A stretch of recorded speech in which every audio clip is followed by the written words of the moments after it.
Likutei Sichos, Chelik Chavtes, Volume 29, the Sicha for Parshas Vayelech. This Sicha will be a clarification and a deeper explanation into the words that Moshe said on the day of his passing, namely that today my days are filled, Lo uchal lotzeis v'lovoi, I can no longer go and come. What that means, and a lesson from this for each and every one of us. As a quick introduction, it's known, obviously, that the entire Torah, that is the 5 books of the Torah, were written exclusively by Moshe Rabbeinu, by Moses, as dictated to him by Hashem. There is a discussion, perhaps even a debate, as to the last 8 verses of the Torah, which state that Moshe had passed away and speaks of him already in past tense, who he was and his greatness. There is a debate as to who exactly wrote the Torah. But the prevailing opinion is that even those verses were written by Moshe, because Moshe could not have handed an incomplete Torah to the people before his passing. And it says he handed every tribe a Torah, a complete Torah. But in any case, what is certain is that at least the rest of the Torah, meaning minus those 8 verses, was certainly written by Moshe. Another thing to be familiar with is one of the Klolei Rashi, the rules in Rashi, that Rashi's explanations of the Torah are obviously not his own inventions, but rather they're all sourced from the words of our sages, whether it's from the Gemara, from the Medrash, and likewise. Typically, Rashi does not find it important, does find it necessary to quote verbatim, to specifically quote from, his actual source, the same words of the actual source. Typically, the way Rashi will choose to quote it is in a manner which stays true to the source, but best brings out the pshutoi shel mikra, the basic understanding of the verse. So whichever Rashi finds more beneficial to express and to bring out the pshutoi shel mikra, that's the type of expression that Rashi will use. But when there isn't any reason to deviate, Rashi will typically stay true to his source. One more last thing, there's something that the Rebbe always referred to as a klotz kasha, which means a question that even a simpleton can ask. Okay? And that is, sometimes the Rebbe would point out that because the question is so simple, is so obvious, no one bothers asking it, no one talks about it. Let's go into the Sicha. So on the verse in chapter 31, verse 2, when Moshe says, Ben meyo ve'esiv shana nochayim, today I am exactly 120 years old. Lo uchal oid lotzeis v'lovoi, I can no longer go and come. So the sages tell us, this is in the Gemara, in Gemara Saita, the Gemara says that this doesn't mean that his energy, in a literal sense, was diminished, that he was weakened, because we do find later that Moshe still had this extraordinary energy and he was able to scale the mountain in just a few small steps, just to climb a whole mountain. So obviously it doesn't mean physically. Says the Gemara, what does this mean? Rather it means lotzeis v'lovoi, to go and to come in words of Torah, bedivrei Torah. And says the Gemara, Melamed, this teaches us that this all became the gates of wisdom, the gates of Torah. So the Sharei Chachma nistatmu memenu, they became kind of sealed up from him, and he's telling them, that's it, my career as a teacher of Torah is over. Now, this is quoted in Rashi, however, with a change, a deviation of expression. Instead of saying that the Sharei Chachma, the gates of wisdom, were closed up for him, Rashi says that, what does this mean? That I can no longer go and come? That the mesoros umayonos hachachmas, that the traditions and the springs, the well springs of chachma, of wisdom, were closed up for him. Now, indeed, it's interesting. Where does Rashi have this? In other words, where's Rashi's source? Well, to some extent, we can say there are 2 sources. One quotes the word mesoros and says that the traditions were taken away from him. And the other, notice, the other says Mayonas HaChachma, the well springs of Chachma, the sources of wisdom. Rashi chooses to bring the two together. So he's not quoting one place, he's bringing the two together. And the question is, why? And why would he choose to do this, especially considering that this is not really a typical way, a typical expression of reference to Torah, to words of Torah and so on? Why didn't Rashi just say simply that Moshe could no longer teach them words of Torah, that the words of Torah are closed up for him? Says the Rebbe, the answer is actually so simple that it answers a klotz kasha, which nobody bothers asking, nobody bothers addressing, but really the question is so obvious, it almost screams out loud. And that is, regardless of the source, what seems that we're saying here is Moshe is saying, look, I am done. I can no longer teach Torah. The words of Torah are now sealed for me. But this doesn't make sense, because we are now in Parshas Vayelech. We still have the whole Parsha of Vayelech. We have the Parsha of Hazinu, and we have the Parsha of Zos Bracha. And as I emphasized in the introduction, those were certainly delivered and transcribed by Moshe Rabbeinu. So how is it possible to say that at this juncture right here, in the beginning of Parshas Vayelech, Moshe is saying that I can no longer engage in words of Torah, when he did engage in words of Torah, and they're authentic words of Torah, and they were written by him? So it's obvious that he was able to engage in words of Torah. And that is, okay, maybe with the exception of the last 8 verses, according to the opinion that says it wasn't written by Moshe. And in these 3 parshas, it's not just words of Torah, some narratives, but there are also vital laws, vital halachas. Example, the halacha, the mitzvah of Hakel, of gathering all the Jews together after the sabbatical year, after the Shemitah year. And then the mitzvah of writing a Sefer Torah, the obligation of each Jew being part of the writing of a Torah scroll. So, back to the point, how do we say that Moshe Rabbeinu, he no longer can engage in words of Torah? And this is precisely the answer. This is the reason why Rashi chooses not to quote the Gemara verbatim, not to say that Moshe says, I can no longer engage in words of Torah, because the fact is he did engage in words of Torah. But rather Rashi emphasizes that what Moshe says was now sealed for him, meaning no longer accessible to him, were the Masayros, the traditions, and the Ma'ayones HaChachma, the springs or the well springs of wisdom. That this is not included in these 3 parshiot, Vayelech, Hazinu, and Zos Bracha, and therefore does not negate the fact that those were delivered by Moshe, that Moshe had access to words of Torah, yet there was something that he no longer had access to, and that is what Rashi is addressing, and that is what Moshe is telling the Bnei Yisrael, the children of Israel.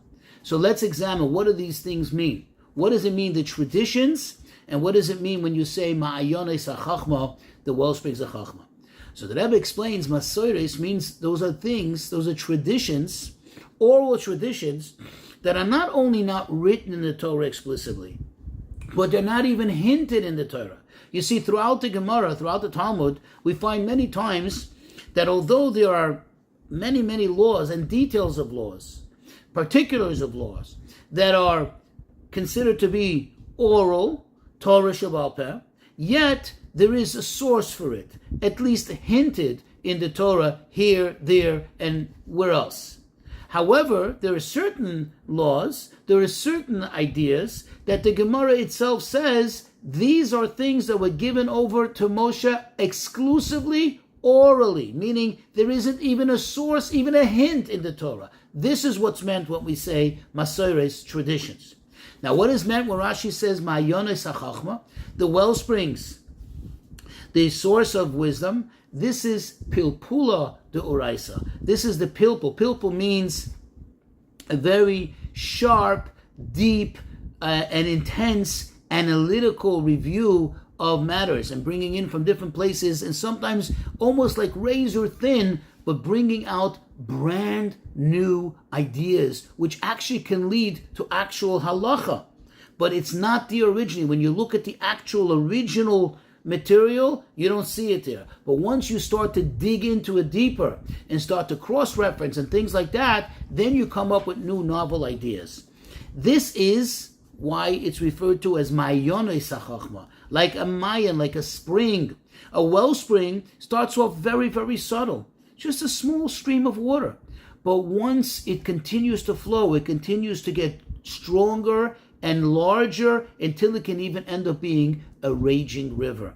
And that's exactly what it is.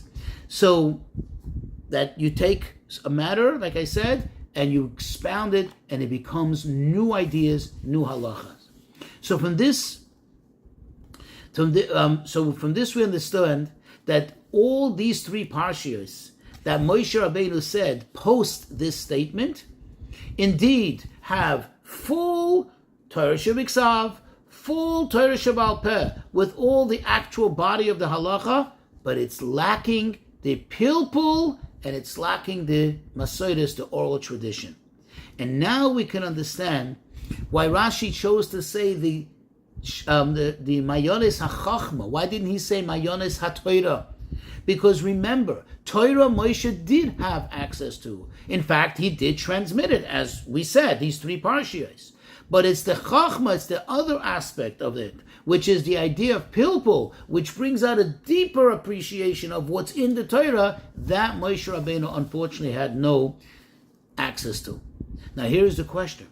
Okay, it's true that without Masoides, without the access to the traditions, to new oral traditions, Moshe Rabbeinu can, quote unquote, no longer go and come. He can no longer teach them new things. Only that which Hashem is dictating to him and he's transcribing.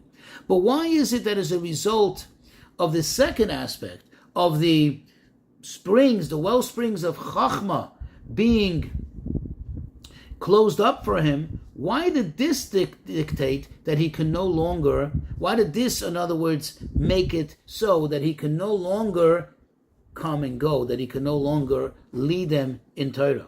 And the answer is as follows. The very mere fact that there is a change in the status of Moshe, by virtue of the fact that there was some kind of change in his access to Torah, this already was an indication that his ability to, quote, come and go and to innovate in Torah with Klal Yisrael, that this was up. Why so?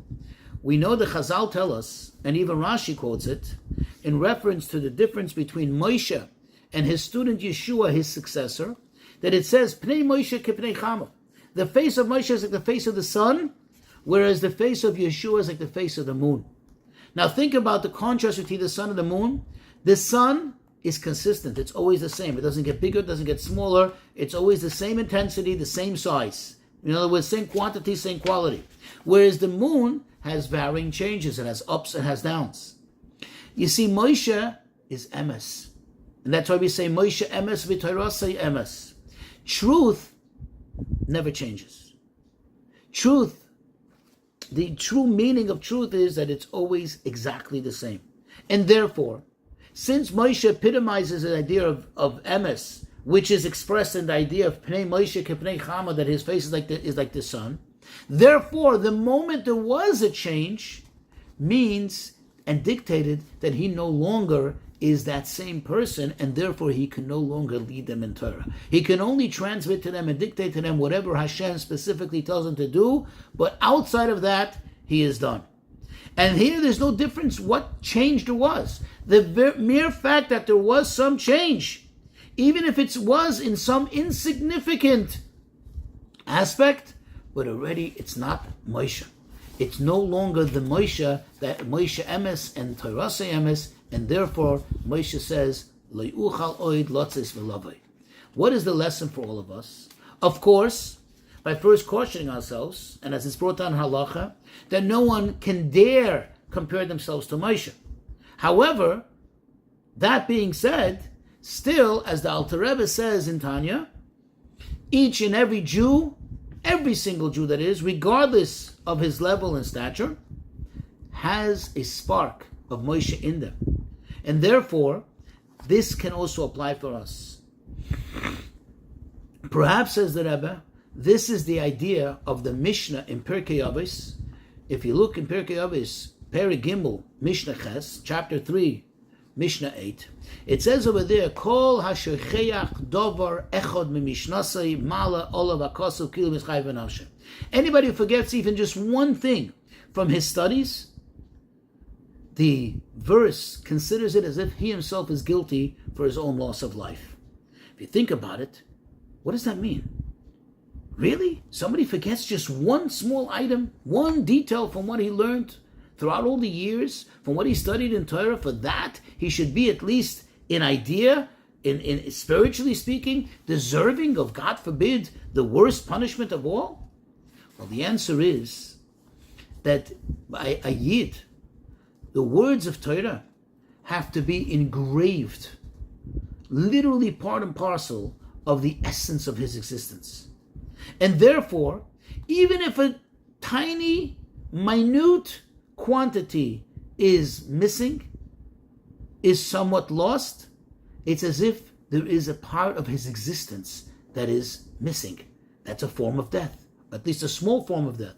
And who's guilty of it? He, because obviously he didn't invest enough effort to see to it to make sure that that doesn't happen.